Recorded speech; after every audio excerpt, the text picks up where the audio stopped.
साहब, मैं आपको खुश आमदीद कहना चाहती हूँ। पाकिस्तान की 2-3 चीज़ों को और जो कुछ आपके दिमाग में कवर कीजिएगा। एक तो 18वीं तरमीम के बारे में, जिसमें एक शख्स को 2 बार से ज़्यादा बार वज़ीर-ए-आज़म बनने की कदगन थी, वो ख़त्म हो जाएगी, करना चाह रहे हैं। मगर एक चीज़ जो है कि सूबों से इख्तियारात जो है ना, वो जिसमें कहा जाता है कि सूबे नाला होंगे।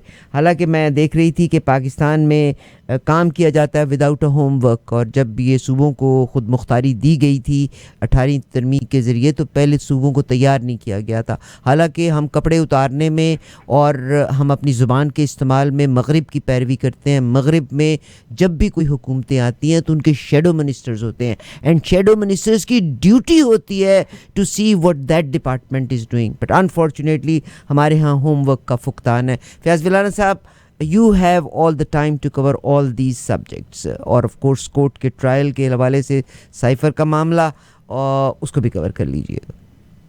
अस्सलाम वालेकुम आरफा जी और माजिद भाई, और आपका तमाम प्रोग्राम देखने वालों को भी मेरी तरफ से अस्सलाम वालेकुम। ठीक है, हमारे पास वक्त कम से कम होता जा रहा है, लेकिन इसके बावजूद कोशिश करेंगे। और हमारा प्रोग्राम लोग इसलिए नहीं देखते कि उन्हें हमारे प्रोग्राम से कोई ताज़ा तरीन खबर मिलेगी। ताज़ा तरीन खबर भी अगर कोई आए तो हम वो भी शेयर करते हैं, लेकिन बेसिकली उन्हें एक ऐसा गैर जानबदार तबसरा चाहिए होता है कि जो हम ओवरसीज़ पाकिस्तानी जो सोच रखते हैं, और स्पेशली ओवरसीज़ पाकिस्तानी जर्नलिस्ट जो हैं, उनकी ज़िम्मेदारी ज़्यादा बनती है। क्योंकि पाकिस्तान में तो जो जर्नलिस्ट हैं उनका गला तकरीबन दबा दिया गया है, जिनको ज़बान, कुछ को तो अल्लाह जन्नत नसीब करे, अरशद शरीफ शहीद को, बाकी इमरान रियाज के साथ जो किया गया उसकी अभी तक वो बोल नहीं पा रहे, लुकनत है उनके ज़बान में, उनको इस तरह टार्चर किया गया। और शायद उनसे कुछ लिखत पढ़त भी इस तरह की गई कि आप बाहर जाके बोलेंगे तो फिर हम पहुंच जाएंगे, उठाने वाले उठा लेंगे। तो शायद कोई इस तरह का भी है। अल्लाह उनको सेहत और ज़िंदगी दे। कोई वक्त नहीं, ये मुश्किल वक्त गुजर जाएगा पाकिस्तानी सहाफ़त पे, वो बाद में बोल लेंगे। इस दौरान हम ओवरसीज़ पाकिस्तानियों की ज़िम्मेदारी है कि हम बोलते रहें और बिला थकान बोलते रहें। वक्त की कमी के बावजूद कोशिश करेंगे। इस वक्त ताज़ा तरीन सूरत हाल जो बनी हुई है, वो जो ज़्यादा अंडर डिस्कशन है वो है इमरान खान के केसेस और इमरान खान के केसेस का फ्यूचर। लेकिन उसके साथ साथ मत भूलें कि नवाज शरीफ के केसेस और नवाज शरीफ के केसेस का फ्यूचर, और साथ साथ जो हल्की हल्की ताल पे ढोलकी बजा रहे हैं बिलावल भुट्टो जरदारी, और उनके वालिद साहब जो खामोश बैठे हुए हैं और बिहाइंड द सीन वो ताने बाने मिला रहे हैं, उनको भी नहीं भूलना चाहिए। क्यों कि वो इस दौर में हैं, इस ताक में लगे हुए हैं कि अगर इनका प्लान ए मियां नवाज शरीफ वाला हमारी इस्टेब्लिशमेंट का कामयाब ना हुआ तो प्लान बी के तौर पर बिलावल भुट्टो जरदारी को पेश कर दिया जाएगा, और हम वहाँ गेट नंबर 4 या गेट नंबर 8 जहाँ से भी एंट्री मिली, हम GHQ पहुँच के और अपनी खिदमत पेश कर देंगे। वो बिल्कुल खामोशी से चल रहे हैं, वो किसी किस्म के कहीं कोई सींग फंसाने की कोशिश नहीं कर रहे, वो खामोशी से चल रहे हैं। और मियां नवाज शरीफ का अगर कोई इस तरह का सिलसिला बन गया, जिस तरह का बन रहा है, नज़र आ रहा है कि मियां नवाज शरीफ साहब के केसेस ख़त्म होने को ही नहीं आ रहे, एक बात। दूसरी बात, अगर केसेस ख़त्म किए भी जा रहे हैं तो इतनी दीदा दलेरी से किए जा रहे हैं कि वो उसका लैश बैक बहुत बुरा आ रहा है, बहुत बुरा तासर बन रहा है। जो मियां नवाज शरीफ साहब लंदन से जब चले थे 18 सितंबर को हमारी मिलिट्री एस्टेब्लिशमेंट के खिलाफ तकरीर करके, तो उनका ग्राफ थोड़ा सा बेहतर था, 10-12% पे वो थे।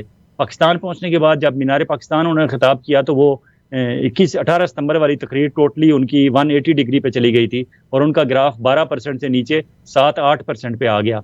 उसके बाद अभी तक वो एक जलसा नहीं कर सके, और मुसलसल जो इमरान खान पे हमले कर रहे हैं, हर हमला उनका जो है वो नाकाम हो रहा है, इंक्लूडिंग ताज़ा तरीन हमला जो खबर मानिका का हमला है, उस पर बाद में बात करते हैं।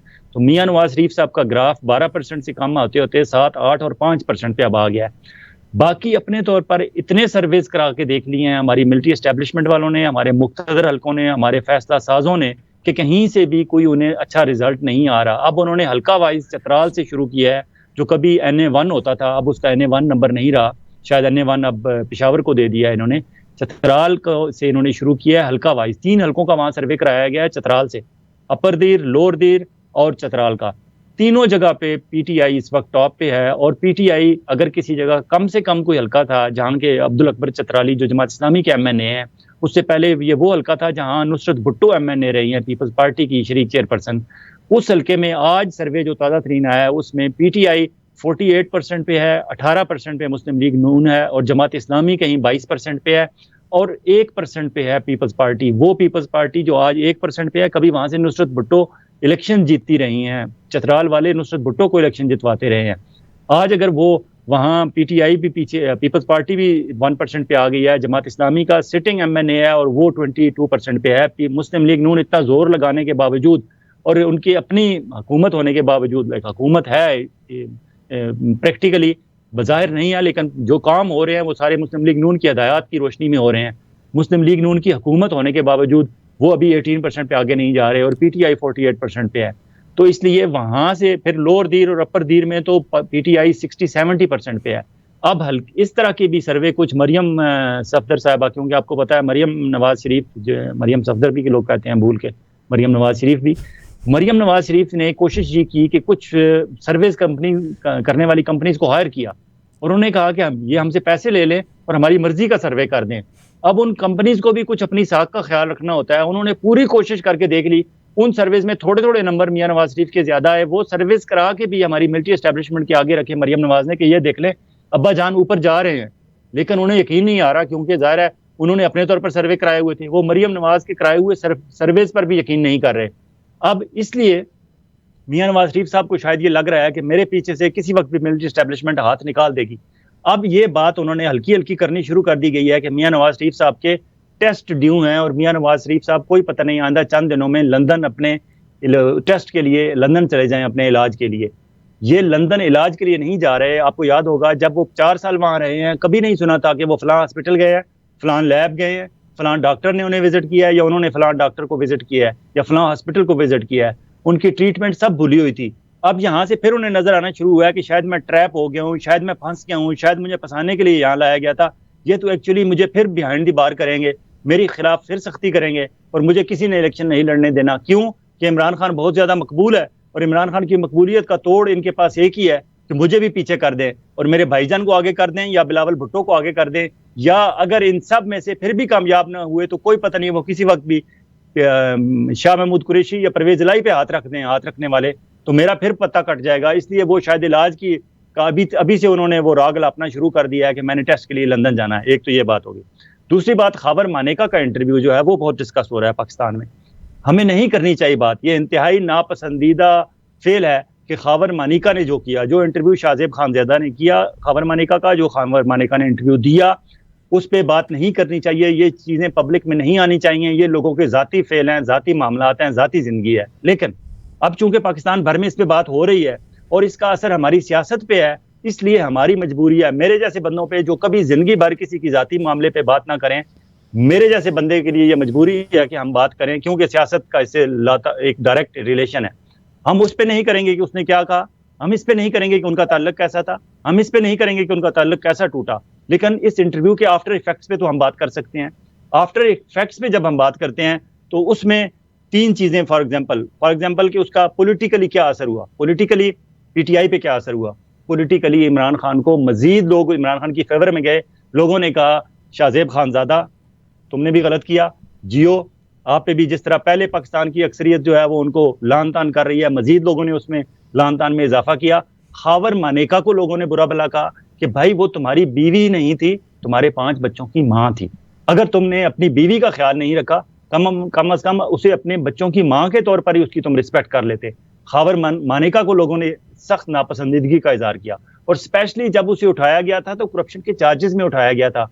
अब कब रिलीज किया गया, कैसे रिलीज किया गया, नोबडी नोज, लेकिन उसका इफेक्ट ये हुआ कि अगले दिन वो टीवी पे आके इंटरव्यू देते हैं और इंटरव्यू किस चैनल को देते हैं, उस चैनल को देते हैं जिसका इमरान खान ने, जियो का 24 चैनल, जो 24 Mohsin Naqvi care taker prime minister Punjab, care taker chief minister Punjab Mohsin Naqvi का चैनल 24 है। समा टीवी जो तहरीक इस्तेकाम पार्टी के प्रेसिडेंट हैं अब्दुल अलीम खान उनका है, और जियो मिर्शकील रहमान का है। इन तीनों का इमरान खान ने एलानिया बाइकआउट किया हुआ है और अपनी पार्टी के लोगों को भी कहा हुआ है कि वहां अपनी अपीयरेंस ना दें, उनको साथ बीपर ना करें, उनके साथ बात ना करें, हमारा उनके साथ बाइकआउट है, लोग ना देखें। उस बाइकआउट ज़दा पीटीआई के बाइकआउट ज़दा टेलीविजन चैनल पर जाकर इंटरव्यू दिया, शाहजेब खानज़ादा को इंटरव्यू दिया। खावर मानेका का अपना ग्राफ खराब हुआ, लोगों ने खावर मानेका को बुरा भला कहा, पीटीआई को नुकसान हुआ।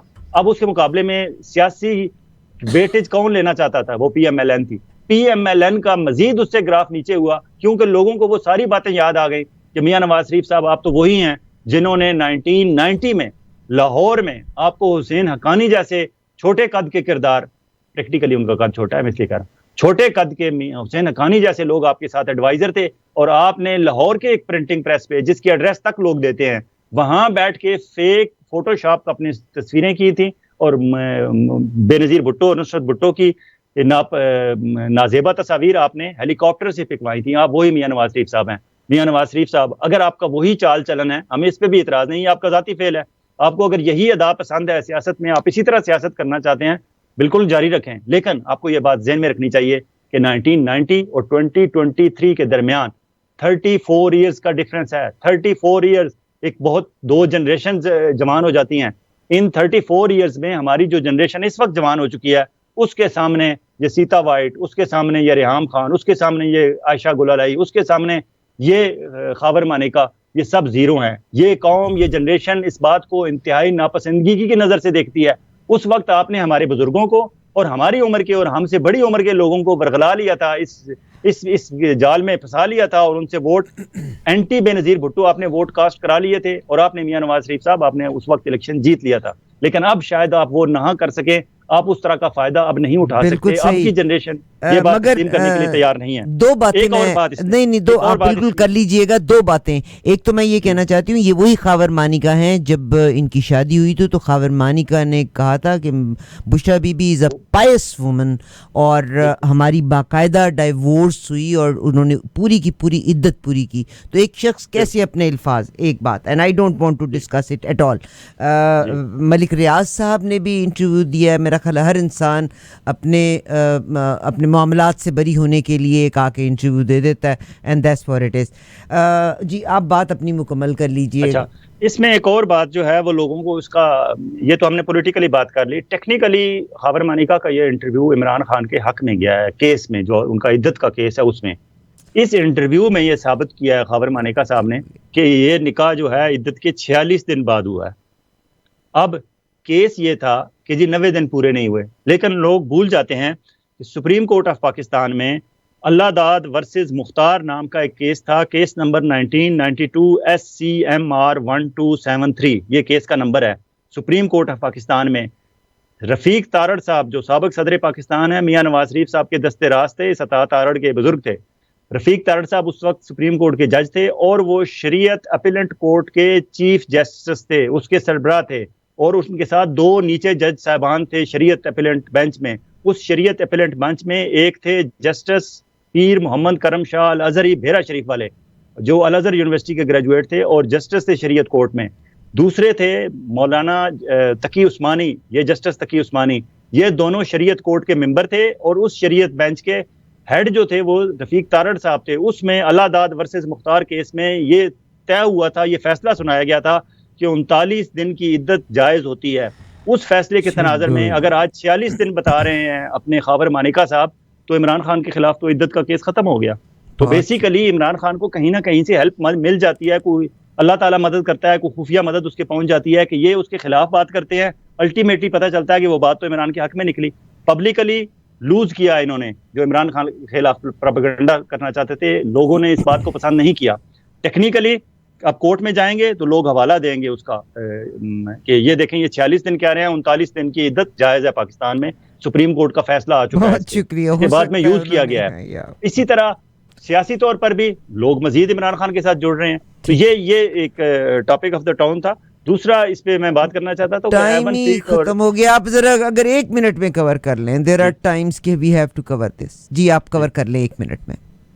मैं कह रहा था कि एवन फील्ड और अजीजिया रेफरेंस केस में नवाज शरीफ साहब की हियरिंग हो रही है, और वहाँ जो अमजद परवेज साहब जो इस वक्त वकील हैं मियां नवाज शरीफ साहब के, ये वो वकील है जो इमरान खान के खिलाफ तोशा खाना केस जब चल रहा था तो फेडरल गवर्नमेंट को रिप्रेजेंट अमजद परवेज साहब कर रहे थे। इमरान खान के खिलाफ केस हो तो अमजद परवेज साहब गवर्नमेंट ऑफ पाकिस्तान से फीस लेके इमरान खान के खिलाफ केस लड़ते हैं, और जब मियां नवाज शरीफ साहब को बचाने का केस हो तो वही अमजद परवेज साहब जो हुकूमत पाकिस्तान के से फीस लेते हैं, वो यहाँ मियां नवाज शरीफ साहब की वकालत आके करते हैं। अब परसों मंडे से उसकी हेयरिंग बाकायदा डे टू डे शुरू हो जानी है, और उसमें उन्होंने कहा है अपने अमजद परवेज साहब ने कि मुझे सिर्फ 2 दिन चाहिए बहस के लिए। आजम नज़ीर तारड़ साहब ने कहा मैं बिल्कुल टाइम ज़ाया नहीं करूंगा, क्योंकि जल्दी है, उन्हें जल्दी जल्दी मियां नवाज शरीफ साहब को क्लियर करवाना है। जज साहब पूछ रहे हैं अमर फारूक साहब कि जल्दी जल्दी से डे टू डे मैं बाकी सारे काम छोड़ दूंगा, ये केस सुनूंगा। और जब नैब के नुमाइंदे से वहां पूछा गया कि आपको कितना टाइम चाहिए, तो उन्होंने कहा मुझे तो सिर्फ आधा घंटा चाहिए। और जब उन्होंने आधा घंटा कहा तो पूरे हाल में उसमें कोर्ट में मौजूद लोगों ने कह के लगाए कि ये नैब है, जो अपने मुल्ज़म के खिलाफ सिर्फ आधा घंटा बहस करना चाहती है, क्योंकि वो बहुत मुल्ज़म को सजा दिलवाना ही नहीं चाहते। बहुत ये अदा है हमारी नैब की। अगर इस तरह के सिलसिले चलने हैं तो फिर पाकिस्तान को, अगर अल्लाह आप हाफिज। जैसे आरिफा मुजफ्फर बहन, आप जैसे लोग अगर पाकिस्तान को बनाना रिपब्लिक ऑफ पाकिस्तान कहते हैं तो बिल्कुल ठीक कहते हैं। मैं तो बिल्कुल कहती हूँ, बहुत शुक्रिया, बहुत शुक्रिया। मैं यहाँ पे ये कहना चाहती हूँ, कुलभूषण यादव का केस जो इंडिया से लॉयर लड़ रहा है, विदाउट एनी पेमेंट लड़ रहा है, मगर पाकिस्तान को रिप्रेजेंट करने वाला जो लॉयर लड़ रहा है उसने लाखों की रुपयों की, उसने लाख नहीं लाखों रुपयों की फीस हासिल की है। मैं माजरत के साथ, हमारा मॉरल फाइबर वीक है। सर आपका बहुत शुक्रिया, बहुत शुक्रिया। हम जो है कौमी खिदमत हमें बिल्कुल याद नहीं है, जाती खिदमत करते हैं और पैसों की खातिर करते हैं। Thank अभी you अगले very हफ्ते, much, इसी हफ्ते बल्कि एक केस फयाज भाई, we are out एक of बुक की लॉन्चिंग हो रही है इस्लामाबाद में। जी। हाजरा खान की एक नई बुक आ रही है, वेयर द ओपियम ग्रोज। वो पूरी बुक ही इमरान खान की और इमरान खान के मंशियात में दिलचस्पी और वो सारे मामलात, उसके खिलाफ हाजरा खान की 5 स्टार होटल में इस्लामाबाद में लॉन्चिंग हो रही है 24 नवंबर को। तो इमरान खान के खिलाफ पै दर पै जो हमले कर रहे हैं, लेकिन हर हमला इनका नाकामी हो रहा है और इमरान खान पहले से ज्यादा मकबूल हो रहा है। Thank you very much, thank you very much. Fayaz Belana sahab से हमने आपकी बातचीत कराई और बहुत शुक्रिया हमारे स्पॉन्सर्स का जिनके तवज्जुह